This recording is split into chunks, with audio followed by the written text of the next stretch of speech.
നമസ്കാരം. എഡിറ്റേഴ്സ് അവറിലേക്ക് സ്വാഗതം. പ്രധാന വാർത്തകൾ. UDF സീറ്റ് ചർച്ച ഇന്നും വിഫലം. JDU പിണങ്ങിപ്പോയി. സകല സീറ്റിലും നിങ്ങൾ മത്സരിക്കുമെന്ന് കോൺഗ്രസിനോട് വീരൻ. RSPയും തീരുമാനമാകാതെ മടങ്ങി. കോൺഗ്രസ് സാധ്യതാ പട്ടികയുമായി നേതാക്കൾ മറ്റന്നാൾ ദില്ലിക്ക് പോകും. കൊല്ലത്ത് മുകേഷും ആറന്മുളയിൽ വീണ ജോർജും LDF സ്ഥാനാർത്ഥികൾ. തൃപ്പൂണിത്തുറയിൽ M സ്വരാജിനെ മത്സരിപ്പിക്കണമെന്ന് നിർദ്ദേശം. ചർച്ചയ്ക്കായി ജില്ലാ സെക്രട്ടേറിയറ്റ് അടിയന്തര യോഗം ചേരണം. കൂത്തുപറമ്പ് CPM ഏറ്റെടുക്കും. സ്ഥാനാർത്ഥികൾക്കെതിരായ പ്രാദേശിക പ്രതിഷേധങ്ങൾ നൈമിഷികമെന്ന് VS. യമനിൽ നിന്ന് കാണാതായ മലയാളിക വൈദികനെ തട്ടിക്കൊണ്ടുപോയത് ഭീകരരെന്ന് കേന്ദ്രം. വിട്ടുകിട്ടാൻ ശ്രമം തുടരുന്നുവെന്ന് സുഷമ സ്വരാജ്. ലിബിയയിൽ വിമതരുടെ മിസൈൽ ആക്രമണത്തിൽ മലയാളികൾ മരിച്ചു. മരിച്ചത് പാലാ സ്വദേശിയായ നഴ്സും മകനും. ഹൈദരാബാദ് സർവകലാശാലയിലെ വിദ്യാർത്ഥികൾക്കെതിരായ അതിക്രമത്തിൽ തെലങ്കാന നിയമസഭ പ്രക്ഷുബ്ധം. ജയിലിലുള്ള വിദ്യാർത്ഥികളെ വിട്ടയക്കണമെന്ന് പ്രതിപക്ഷം. ലാത്തിചാർജിൽ ആശങ്കയെന്ന് സർക്കാർ. മനുഷ്യാവകാശ കമ്മീഷനും അതൃപ്തി. കശ്മീരിൽ മെഹബൂബ മുഫ്തി സർക്കാരിന്റെ സത്യപ്രതിജ്ഞ ഉടൻ. PDP BJP സഖ്യം ഗവർണറെ കണ്ടു. BJP പിന്തുണയ്ക്ക് നന്ദിയെന്ന് മെഹബൂബ. സംസ്ഥാനത്തിന് ആദ്യ വനിതാ മുഖ്യമന്ത്രി. JDUവുമായും RSPയുമായും കോൺഗ്രസ് നേതൃത്വം നടത്തിയ ഉഭയകക്ഷി ചർച്ചയിൽ തീരുമാനമായില്ല. ആവർത്തിച്ചുള്ള ചർച്ചയിലും കോൺഗ്രസ് വഴങ്ങാത്തതിൽ പ്രതിഷേധം രേഖപ്പെടുത്തിയാണ് JDU ഇറങ്ങിപ്പോയത്. ചർച്ച പൂർത്തിയായില്ലെന്ന് കോൺഗ്രസ് നേതൃത്വവുമായുള്ള ചർച്ചയ്ക്ക് ശേഷം MP വീരേന്ദ്രകുമാർ പറഞ്ഞു. JDU കടുത്ത നിലപാടിലേക്ക് കടക്കുകയാണ്. എലത്തൂർ, മട്ടന്നൂർ, നേമം എന്നീ സീറ്റുകൾക്ക് പകരം ജയസാധ്യതയുള്ള സീറ്റുകൾ നൽകാനാകില്ലെന്ന നിലപാട് കോൺഗ്രസ് അറിയിച്ചതോടെയാണ് ഉഭയകക്ഷി ചർച്ചയിൽ നിന്നും പ്രതിഷേധിച്ചിറങ്ങിപ്പോയത്. പകരം സീറ്റില്ലെങ്കിൽ തങ്ങളുടെ എല്ലാ സീറ്റും കോൺഗ്രസ് തന്നെ എടുത്തുകൊള്ളൂ എന്നും JDU കടുത്ത നിലപാടെടുത്തു. മത്സരിക്കാതെ UDFൽ തന്നെ തുടരാമെന്നും പ്രതിഷേധത്തോടെ JDU നേതാക്കൾ കോൺഗ്രസ് നേതൃത്വത്തെ അറിയിച്ചു. ഇതോടെ ഒരു വട്ടം കൂടി ചർച്ചയാക്കാമെന്ന നിലപാട് കോൺഗ്രസ് നേതാക്കൾ പറഞ്ഞു. പൂർത്തിയായിട്ടില്ല. ദില്ലിയിൽ വെച്ചാകും JDUവുമായുള്ള തുടർ ചർച്ച. അതിനിടെ RSPയുമായുള്ള ചർച്ചയും എങ്ങും എത്തിയില്ല. 6 സീറ്റ് വേണമെന്ന് RSP ആവശ്യപ്പെട്ടു. 5 നൽകാനാകൂ എന്ന് കോൺഗ്രസ് ഉറച്ച നിലപാടിലെത്തി. സീറ്റ് വെച്ചുമാറ്റത്തിലും ചർച്ച മുന്നോട്ട് പോയില്ല. തിങ്കളാഴ്ച രാവിലെ കേരള കോൺഗ്രസ് എമ്മുമായും കേരള കോൺഗ്രസ് ജേക്കബുമായുള്ള ചർച്ചയ്ക്ക് ശേഷം RSPയുമായി വീണ്ടും കൂടിയാലോചനയുണ്ടാകും. ചർച്ചകൾ തിങ്കളാഴ്ച ഉച്ചയോടെ പൂർത്തിയാക്കാനാണ് UDF നേതൃത്വത്തിന്റെ കണക്കുകൂട്ടൽ. G. ശ്രീജിത്ത്, റിപ്പോർട്ടർ, തിരുവനന്തപുരം. മുഴുവൻ സിറ്റിംഗ് MLAമാരെയും ഉൾപ്പെടുത്തി KPCC തെരഞ്ഞെടുപ്പ് സമിതി കരട് സ്ഥാനാർത്ഥി പട്ടിക തയ്യാറാക്കി. പുതുപ്പള്ളി, മാനന്തവാടി, ഹരിപ്പാട്, അരുവിക്കര എന്നീ മണ്ഡലങ്ങളിൽ നിലവിലെ ജനപ്രതിനിധികളുടെ പേര് മാത്രമാണ് ഉൾപ്പെടുത്തിയിട്ടുള്ളത്. എല്ലാ സിറ്റിംഗ് MLAമാരും മത്സരിക്കണമോ എന്ന് ഹൈക്കമാൻഡാണ് തീരുമാനിക്കേണ്ടതെന്നും തന്റെ പേരിൽ പട്ടികയിൽ ഇല്ലെന്നും KPCC അധ്യക്ഷൻ VM സുധീരൻ പറഞ്ഞു. കഴിഞ്ഞ തവണ മത്സരിച്ച 82 മണ്ഡലങ്ങളിലെ കരട് സ്ഥാനാർത്ഥി പട്ടികയാണ് KPCC തെരഞ്ഞെടുപ്പ് സമിതി തയ്യാറാക്കിയത്. സിറ്റിംഗ് MLAമാരെല്ലാം പട്ടികയിലുണ്ട്.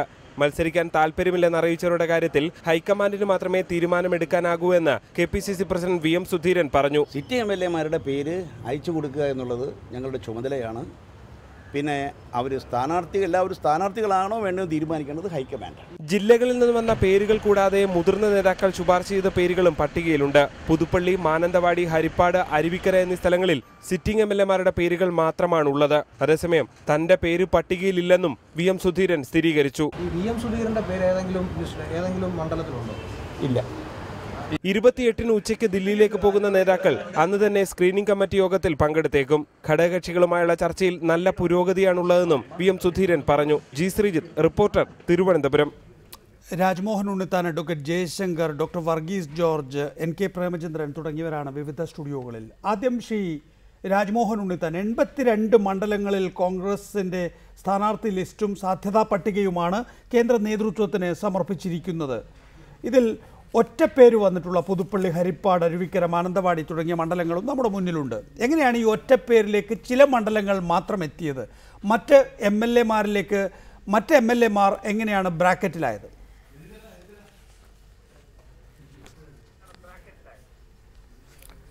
ബ്രാക്കറ്റിലായതല്ലോ. കേരളത്തിൻ്റെ മുഖ്യമന്ത്രിയാണ് ശ്രീ ഉമ്മൻചാണ്ടി. അതുപോലെ ആഭ്യന്തരമന്ത്രിയാണ് ശ്രീ രമേശ് ചെന്നിത്തല. അതുപോലെ തർക്കരഹിതമായ സ്ഥലങ്ങളിൽ രണ്ടാമതൊരു പേരില്ലാതെ തന്നെ ക്ലിയർ ചെയ്തു എന്നുള്ളതാണ്. ഇനി ഏതും സ്ക്രീനിങ് കമ്മിറ്റിക്ക് പോകണം. സ്ക്രീനിങ് കമ്മിറ്റി പങ്കെടുക്കുമ്പോൾ ആർക്കെങ്കിലും വേണമെങ്കിൽ ഈ പേരിൻ്റെ സ്ഥാനത്തൊരു പേര് ഇടാവുന്നതേ ഉള്ളൂ.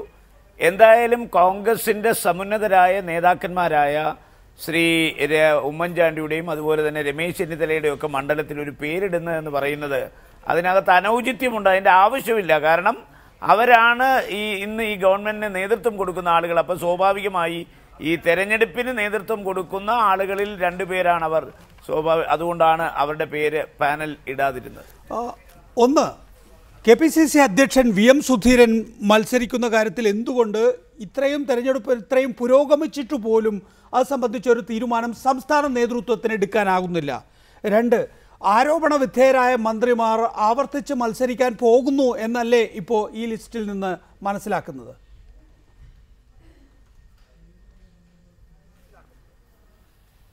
അതല്ല, AICCക്ക് ഒരു സ്ക്രീനിംഗ് കമ്മിറ്റി ഉണ്ടല്ലോ. ഇന്നിപ്പോൾ തെരഞ്ഞെടുപ്പ് സമിതി ചർച്ച ചെയ്ത പേരുകൾ സ്ക്രീനിംഗ് കമ്മിറ്റിക്ക് അയച്ചു കൊടുക്കുകയും ആ സ്ക്രീനിംഗ് കമ്മിറ്റി അത് വിശദമായി പരിശോധിക്കുകയും അവരുടെ റെക്കമെൻഡേഷൻ കോൺഗ്രസ് പാർലമെന്ററി ബോർഡിന് സമർപ്പിക്കുകയും ചെയ്യും. അപ്പോൾ ഇനിയും ഒരുപാട് കടമ്പകളുണ്ട്.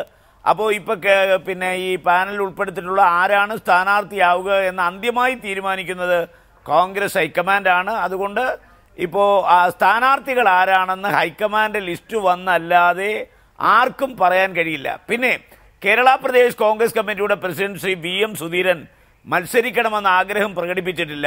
അദ്ദേഹത്തിൻ്റെ പേര് അതുകൊണ്ടാണ് ഒരു സ്ഥലത്തും ഉയർന്നു വരാതിരുന്നത്. നേരെ മറിച്ച് അദ്ദേഹം മത്സരിക്കാൻ താല്പര്യം പ്രകടിപ്പിച്ചിരുന്നെങ്കിൽ പല മണ്ഡലങ്ങളിലും അദ്ദേഹത്തിൻ്റെ പേര് ഈ പാനൽ വന്നേനെ. അദ്ദേഹം ഒരിക്കലും മത്സരിക്കാൻ താല്പര്യം എടുത്തിട്ടില്ല. ഇനി കോൺഗ്രസ് ഹൈക്കമാൻഡാണ് അദ്ദേഹം മത്സരിക്കണമെന്ന് പറയുന്നെങ്കിൽ അത് അവരുടെ പരിധിയിൽ വരുന്ന കാര്യമാണ്. നാളെ ഹൈക്കമാൻഡ് ആവശ്യപ്പെട്ടാലല്ലാതെ ഒരിക്കലും അദ്ദേഹം മത്സരരംഗത്ത് ഉണ്ടാകുമെന്ന് പറയാൻ ആർക്കും ആവില്ല. ദയവായി തുടരുക. ഡോക്ടർ വർഗീസ് ജോർജ് ടെലിഫോൺ ലൈനിൽ. ഡോക്ടർ വർഗീസ് ജോർജ്, JDU പിണങ്ങി ഇറങ്ങിയതാണോ ക്ലിഫ് ഹൗസിൽ നിന്നും? നികേഷ്, ഈ സീറ്റ് ചർച്ചയുടെ അവസാന ഘട്ടം എത്തിയപ്പോഴേക്ക് കുറച്ച് ഞെരുക്കം അനുഭവപ്പെടുന്നുണ്ട്. ഞങ്ങൾ പ്രധാനമായും സീറ്റുകളൊന്നും കൂടുതൽ ചോദിച്ചില്ലായിരുന്നു. കഴിഞ്ഞ തവണ ഉള്ള 7 സീറ്റുകൾ തന്നെ നമുക്ക് അനുവദിച്ചു തന്നിട്ടുണ്ട്. ഞങ്ങൾ പ്രധാനമായിട്ടും കുറച്ച് സീറ്റുകളുടെ കൈമാറ്റമാണ് ആഗ്രഹിച്ചത്, എക്സ്ചേഞ്ച്. എന്നാൽ അത് കാര്യമായിട്ട് നടന്നിട്ടില്ല. ഏതൊക്കെ സീറ്റുകളാണ് എക്സ്ചേഞ്ച് ആവശ്യപ്പെട്ടത്? നിയമത്തിന് പകരം കോവളം, ഉദാഹരണത്തിന് ഈ ഉന്നയിക്കുമ്പോൾ നമ്മൾ ആവശ്യങ്ങൾ ഉന്നയിക്കുമ്പോൾ അത് നിവർത്തിച്ചു തരാൻ കഴിയുന്നതാണോ എന്നുകൂടി ഈ പാർട്ടി ആലോചിക്കണ്ടേ? നേമത്ത് നിങ്ങൾ കഴിഞ്ഞ തവണ 3ാം സ്ഥാനത്ത് പോയി, അവിടെ നിന്ന് എങ്ങനെയെങ്കിലും കൈച്ചലാകണം എന്നുള്ളതാണ് ലക്ഷ്യം. പകരം ചോദിക്കുന്നത് കോവളമാണ്. കോവളത്ത് നിങ്ങൾക്ക് ലത്തീൻ സ്ഥാനാർത്ഥി ഉണ്ടോ എന്ന് കോൺഗ്രസ് നേതൃത്വം മുഖത്ത് നോക്കി ചോദിക്കുമ്പോൾ നിങ്ങൾ പറയുന്നു CSCI-കാരനാണെന്ന്. അത് പറ്റില്ല. അവിടെ ആ സന്തുലനം UDF എപ്പോഴും പാലിച്ചിട്ടുണ്ട്. നികേഷ്, ഞങ്ങൾ പ്രധാനമായിട്ട് എക്സ്ചേഞ്ച് ചോദിച്ച സീറ്റുകൾ മട്ടന്നൂര്, നെന്മാറ, നേമം, ഈ 3 സീറ്റുകളാണ്. അതിൽ നെന്മാറയ്ക്ക് പകരം ഇപ്പോൾ ആലപ്പുഴ ജില്ലയിൽ ഒരു സീറ്റ് അവർ സമ്മതിച്ചിട്ടുണ്ട്. എന്നാൽ നികേഷ് ചോദിച്ച പോലെ നേമം ഒരു ദുർഘടമായ ഒരു പ്രശ്നമായിട്ട് വന്നിരിക്കുകയാണ്. കാരണം കഴിഞ്ഞ തവണയൊന്നും ഞങ്ങൾ നിയമം ചോദിച്ചിട്ട് ഞങ്ങൾ തന്നതല്ല, ഒരു പ്രത്യേക സാഹചര്യത്തിൽ എടുക്കേണ്ടി വന്നതാണ്. പ്രത്യേകിച്ച് എപ്പോഴും ടാക്ടിക്കൽ വോട്ടിംഗ് നടക്കുന്ന ഒരു സ്ഥലമാണ് നിയമം. അതുകൊണ്ട് നിയമത്തിന് ഒരു അനിശ്ചിതത്വമുണ്ട്. എന്നാൽ പലതവണ ഞങ്ങൾ കോവളത്ത് മത്സരിക്കുകയും ജയിക്കുകയും ചെയ്ത ഒരു പാർട്ടിയാണ്. അതുകൊണ്ട് കോവളം തരാമോ എന്നാണ് ചോദിച്ചത്. അവിടുത്തെ സാമുദായിക സന്തുലിതാവസ്ഥയെക്കുറിച്ച് ഞങ്ങൾക്ക് അത്ര ഒരു പ്രാധാന്യമില്ല. കാരണം ഒരു സോഷ്യലിസ്റ്റ് മൂവ്മെന്റ് എന്ന നിലയിൽ ഞങ്ങൾ അങ്ങനെ ജാതിയുടെയും ഉപജാതിയുടെയും അവാന്തര വിഭാഗങ്ങൾ നോക്കിയല്ല സീറ്റ് ചോദിച്ചിട്ടുള്ളത്. അതുകൊണ്ട് ഞങ്ങൾ അവിടെ ചോദിച്ചത് ശരിക്കും നികേഷ് ഇത്രയും ചോദിച്ചുകൊണ്ട് ഞാൻ പറയുകയാണ്, അവിടെ ജില്ലാ പഞ്ചായത്തിന്റെ ഉപാധ്യക്ഷനും നേരത്തെ അവിടുത്തെ മുൻ പഞ്ചായത്ത് അംഗവും മുമ്പ് അവിടെ അസംബ്ലിയിൽ മത്സരിച്ചിട്ടുള്ളതുമായ ഒരു പാർട്ടി സഖാവിനെ വേണ്ടിയാണ് ഞങ്ങൾ സീറ്റ് ചോദിച്ചത്. അതിനകത്ത് സാമുദായികമായ സന്തുലിതാവസ്ഥ അതിലെത്തിനല്ലോ. ഡോക്ടർ വർഗീസ് ജോർജ്, അതുകൂടി നോക്കണ്ടേ? ഇപ്പൊ LDF അവിടെ ഒരു ഹിന്ദു നാടാര് ആര്, നീലലോഹിദാസ് നാടാർ, ജമീല പ്രകാശം. പക്ഷെ നീലലോഹിദാസ് നാടാരുടെ ജാതിയാണ് അവിടെ പരിഗണിക്കുന്നത്. പറയൂ ഡോക്ടർ വർഗീസ് ജോർജ്. ഞങ്ങൾക്ക് പറ്റിയില്ല. കൽപ്പറ്റയില് അവിടെ നെന്മാറക്ക് പകരം തരുന്ന ആലപ്പുഴയിലെ സീറ്റ് ഏതാണ്? നികേഷ്, നമുക്ക് അങ്ങനെ ജാതി ഉപജാതി നോക്കാൻ നമുക്ക് പറ്റത്തില്ല. കാരണം കൽപ്പറ്റയില് 125 വീടുകൾ മാത്രമുള്ള ജൈനമത സ്ഥാനാർത്ഥിയാണ് കൽപ്പറ്റയിൽ മത്സരിക്കുന്നത്. 2 തവണ അവിടെ വിജയിച്ചു. അതുകൊണ്ട് നമ്മൾ സോഷ്യലിസ്റ്റ് ആശയക്കാർക്ക് ഈ ജാതി ഉപജാതി ആ നിലയിൽ നമുക്ക് മുമ്പോട്ട് കൊണ്ടുപോകാൻ കഴിയത്തില്ല. ആലപ്പുഴയില് നികേഷ് ചോദിച്ച പോലെ ആലപ്പുഴയില് ഞങ്ങൾ കായംകുളമാണ് ചോദിച്ചിരിക്കുന്നത്. കായംകുളമാണോ, അരൂരാണോ, അമ്പലപ്പുഴയാണോ ഏതാണ് തരുന്നത് നിശ്ചയമില്ല. ഏതായാലും ആലപ്പുഴ ജില്ലയിലെ ഒരു സീറ്റ് തരുമെന്ന് പറഞ്ഞിട്ടുണ്ട്. ജയശങ്കർ പറയുന്നത് അതെന്തായാലും അമ്പലപ്പുഴ ആയിരിക്കും എന്നാണ് പറയുന്നത്. കായംകുളം എന്തായാലും തരാൻ തീരുമാനിച്ചിട്ടില്ല. കായംകുളം ലിജുവിന് വെച്ചിരിക്കുകയാണ്. അമ്പലപ്പുഴ ആണെങ്കിലും ഞങ്ങളത് സ്വീകരിക്കും, ഞങ്ങളത് ഫൈറ്റ് ചെയ്യും. പക്ഷെ അതിന് നെന്മാറ ഒഴിവാക്കി വിടുന്നത് എന്തിനാണ്? അച്യുതൻ അപ്പുറത്തേക്ക് പോയി. അല്ല, അച്യുതൻ ഇപ്പുറത്തേക്ക് വരികയല്ലേ ചെയ്തത്. അപ്പോൾ അച്യുതൻ മത്സരിക്കുന്നില്ലേ? കൃഷ്ണൻകുട്ടി സോറി, ക്ഷമിക്കണം. അതുകൊണ്ട് മാത്രമല്ല, പക്ഷെ കഴിഞ്ഞ തവണ നമുക്ക് നെന്മാറ തന്നിട്ടും അവിടെ മത്സരിച്ചില്ല. അപ്പോൾ പിന്നീട് മാത്രമല്ല, ഇപ്പം പാലക്കാട് ജില്ലയിലെ ലോക്സഭാ ഇലക്ഷന് ശേഷം നല്ല ബന്ധം നമുക്ക് പുനഃസ്ഥാപിക്കാൻ സാധിച്ചിട്ടില്ല ഘടകകക്ഷികളുമായിട്ട്. പിന്നെ ആ ജില്ലയിൽ തന്നെ പോയി മത്സരിക്കേണ്ട എന്ന് കരുതിയായിരുന്നു. അപ്പൊ അച്യുതനെതിരായിട്ടുള്ള സീറ്റ് നോക്കുന്നില്ലേ നിങ്ങള്? ഇല്ല, അച്യുതൻ UDF ആണ്. അച്യുതൻ UDF ആണ്. ഞാൻ അതെ അതെ തുടരുക. ശ്രീ രാജ്മോഹൻ ഉണ്ണിത്താൻ, 140 പേരോ അല്ലെങ്കിൽ 140 കുടുംബങ്ങളോ ഉള്ള MV ശ്രേയാംസ് കുമാറാണ് കൽപ്പറ്റയിൽ മത്സരിക്കുന്നത്. അതുപോലെ കോവളത്ത് നിങ്ങളൊരു സീറ്റ് JDU ചോദിച്ചപ്പോൾ അതിന് ജാതിയും ഉപജാതിയും മതവും ഒക്കെ ചോദിക്കുന്നത് നീതിയാണോ എന്നാണ് സോഷ്യലിസ്റ്റ് പ്രസ്ഥാനം ചോദിക്കുന്നത്, JDU ചോദിക്കുന്നത്.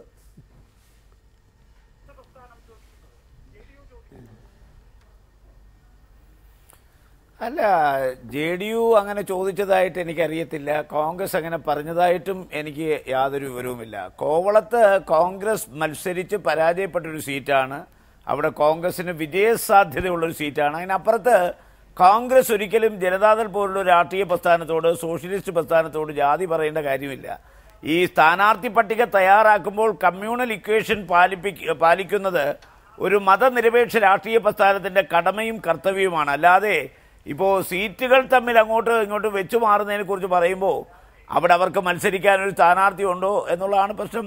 അത്തരം പ്രശ്നങ്ങളല്ലാതെ മത്സരിക്കാൻ അവർ അവതരിപ്പിക്കുന്ന സ്ഥാനാർത്ഥിയുടെ ജാതിയും ഉപജാതിയും ഒന്നും കോൺഗ്രസ് നോക്കത്തില്ല. പക്ഷേ ഞങ്ങളെ സംബന്ധിച്ചിടത്തോളം ഞങ്ങൾക്ക് അവിടെ വിജയസാധ്യത ഉള്ളൊരു സീറ്റാണ്. മത്സരിച്ച സ്ഥാനാർത്ഥിയുണ്ട്, മത്സരിക്കാൻ സ്ഥാനാർത്ഥികളുണ്ട്. അപ്പോൾ സ്വാഭാവികമായി കോവളം പോലെയുള്ളൊരു മണ്ഡലം വിട്ടുകൊടുക്കാനുള്ള ബുദ്ധിമുട്ട് കൊണ്ടാണ് ഞങ്ങൾ അതിനെ എതിർക്കുന്നത്. അല്ലാതെ പിന്നെ ശ്രീ ജനതാദളിന് കൊടുത്താൽ ഉണ്ടാകുന്ന മറ്റ് ഭവിഷ്യത്തുകൾ ആലോചിച്ചിട്ടല്ല.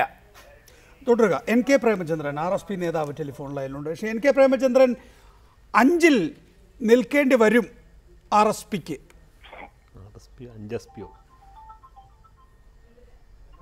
ഹലോ, 5-ൽ ഒതുങ്ങേണ്ടി വരും RSPക്ക്. ഞങ്ങളെ സംബന്ധിച്ചിടത്തോളം സീറ്റ് വിഭജനവുമായി ബന്ധപ്പെട്ട ധാരണ പൂർത്തീകരിച്ചിട്ടില്ല. 8 സീറ്റാണ് RSP ആവശ്യപ്പെട്ടത്. അതിൽ പാർട്ടി തന്നെ വിട്ടുവീഴ്ച സമീപനം സ്വീകരിച്ചതിന്റെ അടിസ്ഥാനത്തിൽ ഏറ്റവും കുറഞ്ഞത് 6 സീറ്റെങ്കിലും ലഭ്യമാകണം എന്ന നിലപാടാണ് പാർട്ടി ഇന്നും ചർച്ചയിൽ കൈക്കൊണ്ടത്. അതുപോലെ സീറ്റുകളെ സംബന്ധിച്ചും വ്യക്തമായ ധാരണ ഉണ്ടായിട്ടില്ല.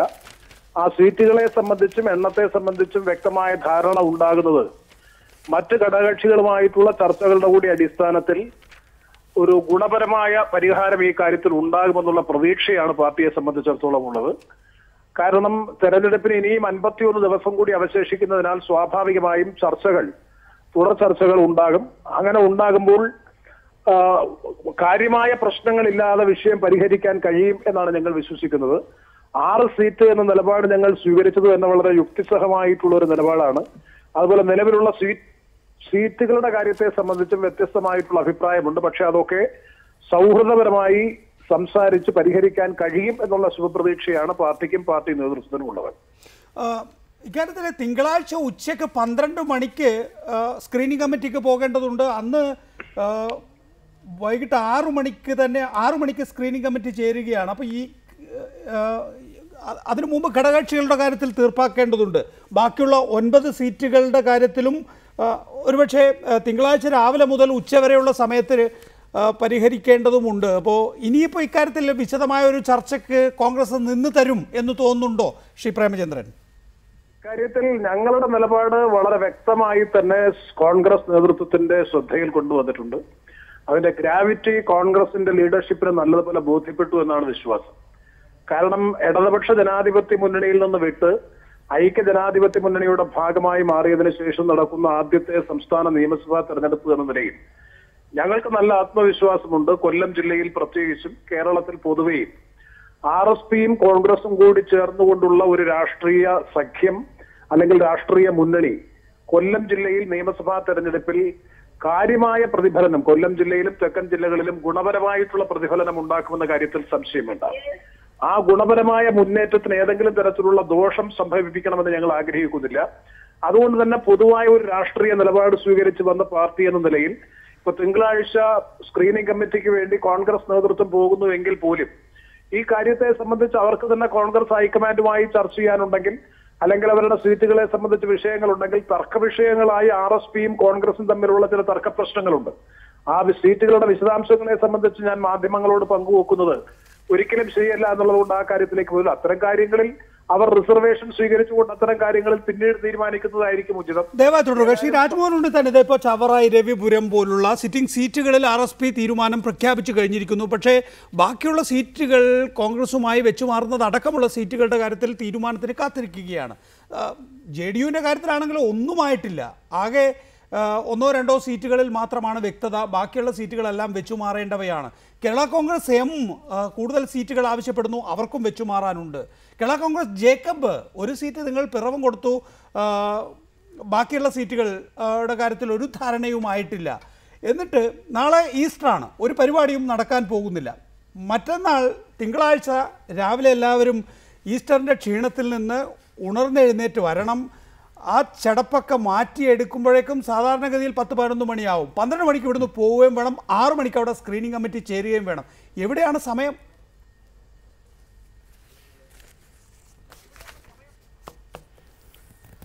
നികേഷേ, രാഷ്ട്രീയ പാർട്ടികൾക്ക് അങ്ങനെ വാവും ചങ്കരാന്തിയും ഒന്നുമില്ല. നമുക്കറിയാം, പണ്ട് തിരുവനന്തപുരത്ത് തിരുവോണ നാളിൽ ഒരു ബൈ ഇലക്ഷൻ നടന്നു. എന്നിട്ട് തിരുവോണത്തിന് വീടുകളിൽ പോയി ആഹാരം കഴിക്കാതെ ഹോട്ടലുകളിൽ നിന്ന് ആഹാരം കഴിച്ച ആ ഉപതെരഞ്ഞെടുപ്പിൽ നേരിട്ട ചരിത്രമൊക്കെ നമ്മുടെ മുമ്പിലുണ്ട്. അതുകൊണ്ട് രാഷ്ട്രീയ പാർട്ടികൾക്ക് ഈസ്റ്ററിൻ്റെ ഹോളിഡേ മൂഡ് കാണില്ല, അവർക്ക് വിശ്രമമൊന്നുമില്ല. ശ്രീ പ്രേമചന്ദ്രൻ, NK പ്രേമചന്ദ്രൻ, ഞങ്ങളുടെ ബഹുമാന്യനായ പാർലമെന്റ് അംഗം പറഞ്ഞതിനോട് അക്ഷരം പ്രതി ഞാൻ യോജിക്കുകയാണ്. ഇടതുപക്ഷ ജനാധിപത്യ മുന്നണിയിൽ സജീവ സാന്നിധ്യമായിരുന്ന RSP ഒരു പ്രത്യേക സാഹചര്യത്തിലാണ് ഐക്യ ജനാധിപത്യ മുന്നണിയിൽ കടന്നു വരുന്നത്. വന്നതിന് ശേഷം നടക്കുന്ന ആദ്യത്തെ തെരഞ്ഞെടുപ്പാണ്. അവർ വന്നതുകൊണ്ട് ഗുണപരമായ മാറ്റം കൊല്ലം ജില്ലയിൽ ഉണ്ടാകുമെന്നുള്ള കാര്യത്തിൽ ഒരു തർക്കവും വേണ്ട. കഴിഞ്ഞ പ്രാവശ്യം 2 സീറ്റുകളിലാണ് കൊല്ലം ജില്ലയിൽ UDF വിജയിച്ചത്. ഇത് ക്രമാനുഗതമായി ഇത്തവണ വർദ്ധിക്കാൻ പോകുന്നു. വലിയ മാറ്റം കൊല്ലം ജില്ലയിൽ ഉണ്ടാകാൻ പോകുന്നു. അവര് ഇപ്പോൾ ചോദിച്ചിരിക്കുന്ന സീറ്റുകൾ 8ആണ്. കോൺഗ്രസ് അവരുടെ വികാരം മനസ്സിലാക്കുന്നു. ആ വികാരത്തോട് യോജിക്കുമ്പോൾ പോലും കോൺഗ്രസിൻ്റെതായ ബുദ്ധിമുട്ടുകൾ ഉണ്ടെന്ന് കേരള പ്രദേശ് കോൺഗ്രസ് കമ്മിറ്റിയുടെ പ്രസിഡന്റ് ശ്രീ VM സുധീരൻ പറഞ്ഞിട്ടുണ്ട്. കാര്യം അവരുടെ ആവശ്യം ഒരു അനാവശ്യമാണെന്നോ അവരുടെ ആവശ്യങ്ങൾ അതിര് കടന്നതാണെന്നോ ഉള്ള അഭിപ്രായം ഞങ്ങൾക്കില്ല. അതേപോലെ കോൺഗ്രസിൻ്റെ ഒരു മാനസികമായ ബുദ്ധിമുട്ട് മനസ്സിലാക്കാനുള്ള വിശാല മനസ്കത RSPയുടെ ഭാഗത്തു നിന്ന് ഉണ്ടാകുമെന്നുള്ള പ്രതീക്ഷയിലാണ് ഞങ്ങൾ. എന്തായാലും ഒരു കാര്യം ചെയ്യാം, മാനസികമായി വളരെ അടുപ്പമുള്ള 2 രാഷ്ട്രീയ പ്രസ്ഥാനങ്ങൾ എന്നുള്ള നിലയ്ക്ക് ഒരു കാരണവശാലും ചർച്ച തെറ്റിപ്പിരിഞ്ഞു പോകില്ല, സമവായത്തിലെത്തും. ഇപ്പോൾ സ്ക്രീനിംഗ് കമ്മിറ്റിക്ക് പോകുന്നതിന് മുമ്പ് RSPയുമായിട്ടുള്ള വിഷയങ്ങൾ തീർക്കാൻ കഴിയും. അവരും ആ ഒരു രീതിയിലാണ് ചിന്തിച്ചുകൊണ്ടിരിക്കുന്നത്. ഞാൻ മടങ്ങിയെത്താം താങ്കളിലേക്ക്. അഡ്വക്കേറ്റ് ജയശങ്കർ, 82 സീറ്റുകളുടെ കാര്യത്തിൽ, കഴിഞ്ഞ തെരഞ്ഞെടുപ്പിൽ മത്സരിച്ച 82 സീറ്റുകളുടെ കാര്യത്തിൽ മാത്രമാണ് ഇപ്പോൾ ഏകദേശ ധാരണയായിട്ടുള്ളത്. ഈ തരത്തിൽ ബ്രാക്കറ്റുള്ള ലിസ്റ്റ് പോലും ഉണ്ടാക്കിയിട്ടുള്ളത്. ഇനിയും 9 സീറ്റുണ്ട്. ബാലകൃഷ്ണപിള്ള അങ്ങനെ അടക്കം കുറേ പേര് പോയിട്ടുണ്ടല്ലോ. അതിൽ 9 സീറ്റുണ്ട്. ആ 9 സീറ്റിൻ്റെ കാര്യത്തിൽ ആലോചന പോലും കോൺഗ്രസിൽ നടന്നിട്ടില്ല. ഞാൻ നേരത്തെ പറഞ്ഞ ഘടകകക്ഷികളുടെ കാര്യത്തിൽ എല്ലാം തന്നെ തീർപ്പുണ്ടാകാൻ പോകുന്നതേ ഉള്ളൂ. സ്ക്രീനിംഗ് കമ്മിറ്റി ചേരാൻ പോകുന്നത് തിങ്കളാഴ്ച വൈകുന്നേരം 6 മണിക്ക്. ഇതാ പുതിയ സ്ക്രീനിംഗ് കമ്മിറ്റി അംഗങ്ങളുടെ പേര് പോലും ഇപ്പോഴാണ് പ്രസിദ്ധീകരിക്കുന്നത്. ഇതൊക്കെ എത്ര യുദ്ധകാലാടിസ്ഥാനത്തിൽ നടക്കുമോ? കോൺഗ്രസ് പാർട്ടിയെ സംബന്ധിച്ചുള്ള ഇതൊക്കെ താരതമ്യേന വളരെ നേരത്തെയാണ് നടക്കുന്നത്. ശ്രീ ഉണ്ണിത്താൻ ഇവിടെ ഉണ്ടല്ലോ, നമുക്കറിയാം. സാധാരണ ഇത് നോമിനേഷൻ കൊടുക്കേണ്ട ലാസ്റ്റ് ഡേറ്റ് കഴിയുമ്പോൾ പോലും തർക്കങ്ങൾ ബാക്കിയായിരിക്കും. ഒരുപാട് പേര് സീറ്റ് കിട്ടുമെന്ന പ്രതീക്ഷയിൽ നോമിനേഷൻ കൊടുക്കും, പിന്നെ ബാക്കിയുള്ളവരൊക്കെ പിൻവലിപ്പിക്കുക പതിവ്. ചിലപ്പോൾ പിൻവലിക്കേണ്ട സമയം കഴിഞ്ഞതിന് ശേഷവും സ്ഥാനാർത്ഥി ആരാണെന്ന് ഉറപ്പൊന്നുണ്ടാവില്ല, പിന്നെ അവർ പിന്മാറുകയാണ് ചെയ്യുക. അവരുടെ പേര് പട്ടികയിലുണ്ടാവും, അല്ല ബാലറ്റ് പേപ്പറിലുണ്ടാവും, പക്ഷേ അവരായിരിക്കില്ല വേറെ ആളായിരിക്കും മത്സരിക്കും. അങ്ങനെ പലപ്പോഴും ഉണ്ട്. എനിക്കിപ്പോഴും ഓർമ്മയുള്ളൊരു സംഭവം പറയാം. പാർലമെൻറ്റ് തെരഞ്ഞെടുപ്പിൽ സ്ഥാനാർത്ഥി നിർണ്ണയം നടക്കുമ്പോൾ 99 98 ആയിരിക്കണം. അല്ല 98-ലല്ല 89-ലെ തെരഞ്ഞെടുപ്പിന് മൂവാറ്റുപുഴ സീറ്റ് വേണം എന്ന് പറഞ്ഞ് ജോസഫ് ഗ്രൂപ്പുകാർ വാശി പിടിക്കണം, മാണി ഗ്രൂപ്പുകാർ വാശി പിടിക്കണം. സീറ്റ് മാണി ഗ്രൂപ്പിന് കൊടുക്കുന്നു, ജോസഫ് ഗ്രൂപ്പിനോട് ഇടുക്കി എടുക്കാൻ പറയുന്നു. ജോസഫ് സമ്മതിക്കുന്നില്ല, അവർ തെറ്റിപ്പിരിഞ്ഞ് പോകും. അപ്പോൾ ഇടുക്കി സീറ്റ് ഓപ്പണാവും. അവിടെ കോൺഗ്രസ്സുകാരൻ മത്സരിക്കണമല്ലോ. കോൺഗ്രസ് സ്ഥാനാർത്ഥി ആരായിരിക്കും? നമ്മുടെ PC ചാക്കോ അടക്കമുള്ള ആളുകൾ അവിടെ പോയി നോമിനേഷൻ കൊടുത്തു, കിട്ടും സീറ്റ് എന്നുള്ള പ്രതീക്ഷ. അവസാനം കെ കരുണാകരൻ ആണ് അന്ന് കോൺഗ്രസിൻ്റെ സർവാധിപതി. അദ്ദേഹം പറഞ്ഞു പാലാ KM മാത്യു ആണ് പാർട്ടിയുടെ സ്ഥാനാർത്ഥി. അപ്പോൾ കരുണാകരനോട് നമ്മുടെ പത്രക്കാർ കുസൃതികളാണല്ലോ, അവരുടെ പരിപാടി ഇങ്ങനെ എന്തെങ്കിലും കുത്തിത്തിരിപ്പുണ്ടാക്കുന്നുള്ളതാണ്. അവർ ചോദിച്ചു അപ്പോൾ PC ചാക്കോ നോമിനേഷൻ കൊടുത്തിട്ടുണ്ടല്ലോ. കരുണാകരൻ ഒന്ന് കണ്ണിറുക്കിയിട്ട് പറഞ്ഞു ഡമ്മി ആയിട്ടായിരിക്കും. ഒന്ന് ആലോചിച്ച് നോക്കൂ, പാലാ KM മാത്യുവിൻ്റെ ഡമ്മി ആയിട്ട് നോമിനേഷൻ കൊടുക്കേണ്ട ആളാണോ PC ചാക്കോ? അതാണ് കരുണാകരൻ. ഞാൻ പറഞ്ഞു അങ്ങനെയൊക്കെ ഉണ്ടായിട്ടുണ്ട്. അവസാനം PC ചാക്കോ ഉറി പോലെ പിൻവലിച്ചു, പാലാ KM മാത്യു മത്സരിച്ചു, അദ്ദേഹം ജയിച്ചു. അതൊക്കെ സാധാരണ സംഭവങ്ങളാണ്. കോൺഗ്രസിലൊക്കെ വളരെ പെട്ടെന്നല്ലേ നടക്കുന്നത്. പക്ഷേ ശ്രീ രാജ്മോഹൻ ഉണ്ണിത്താൻ, ഇപ്പോൾ ഉദാഹരണത്തിന് നേരത്തെ പറഞ്ഞല്ലോ ഒറ്റപ്പേരുകളുള്ള ചില മണ്ഡലങ്ങൾ, പുതുപ്പള്ളി, ഹരിപ്പാട്, അരുവിക്കര, മാനന്തവാടി തുടങ്ങിയ മണ്ഡലങ്ങൾ. പക്ഷേ ഈ രണ്ട് പേരുകൾ, അതിൽ എങ്ങനെയാണ് ഒരു പേര് തീരുമാനിച്ചെടുക്കുക എന്നത് സംബന്ധിച്ച് ഒരു അതിശയം തോന്നുന്ന കാര്യം, കോട്ടയത്ത് തിരുവഞ്ചൂർ രാധാകൃഷ്ണൻ്റെ സീറ്റാണത്. തിരുവഞ്ചൂർ രാധാകൃഷ്ണൻ മെച്ചപ്പെടുത്തിയ സീറ്റാണത് എന്ന് വേണമെങ്കിൽ പറയണം. അതിൻ്റെ കൂട്ടത്തിൽ ടോമി കല്ലാനി എന്ന DCC പ്രസിഡന്റ് കൂടി വന്നിരിക്കുന്നു. ഒരു സംഘടനയെ സംബന്ധിച്ചിടത്തോളം DCC പ്രസിഡന്റിൻ്റെ പേര് ആ ജില്ലാ കമ്മിറ്റി തീരുമാനിക്കുകയാണ് എങ്കിൽ, ആ DCC തീരുമാനിക്കുകയാണ് എങ്കിൽ MLA-ക്കാളും മന്ത്രിയേക്കാളും ഉപരിയായി ടോമി കല്ലാനിയുടെ പേരല്ലേ ഉയർന്നു വരിക, അല്ലെങ്കിൽ ബലം കിട്ടുക. ഇതൊക്കെ എങ്ങനെയാണ് തീരുമാനിക്കുക? അതൊക്കെ വെറുതെയാണ്. കോൺഗ്രസ്സിൽ അങ്ങനെ വെച്ചാൽ എൻ്റെ പേര് കൂടി ആ ലിസ്റ്റിൽ പെട്ടു എന്ന് പറഞ്ഞ ഒരു ഗമയാണ്. സീറ്റ് കിട്ടാൻ വേണ്ടിയിട്ടൊന്നുമല്ല. ഇപ്പോൾ തിരുവഞ്ചൂർ രാധാകൃഷ്ണൻ്റെ കൂട്ടത്തിൽ ടോമി കല്ലാനിയുടെ പേര് കൊടുത്തപ്പോൾ ടോമി കല്ലാനിക്ക് നാളെ തൊട്ടൊരു ഗമ വർദ്ധിക്കും, അത്രേ ഉള്ളൂ. അല്ലാണ്ട് ടോമി കല്ലാനി സ്ഥാനാർത്ഥിയാണെന്ന് പോകുന്നില്ല. സ്ഥാനാർത്ഥി തിരുവഞ്ചൂർ തന്നെയാണ്, അതിലൊരു സംശയം വേണ്ട. അപ്പോൾ അതിൻ്റെ കൂട്ടത്തിൽ ഇസ്പേഡിൻ്റെ കൂടെ ഗുലാനും കൂടി കയറിയെന്ന് മാത്രമേ ഉള്ളൂ, അതിൽ വലിയ കാര്യമൊന്നുമില്ല. സ്പേഡായിരിക്കില്ല, ഗുലാൻ തന്നെ വരുള്ളൂ.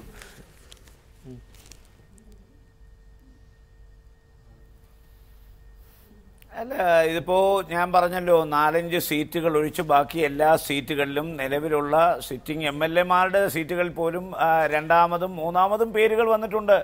ആ കൂട്ടത്തിൽ കോട്ടയത്തും ഒരു പേര് വന്നിട്ടുണ്ട്. ഈ കാര്യത്തിൽ അന്തിമമായി തീരുമാനമെടുക്കേണ്ടത് കോൺഗ്രസ് പാർലമെന്ററി ബോർഡാണ്.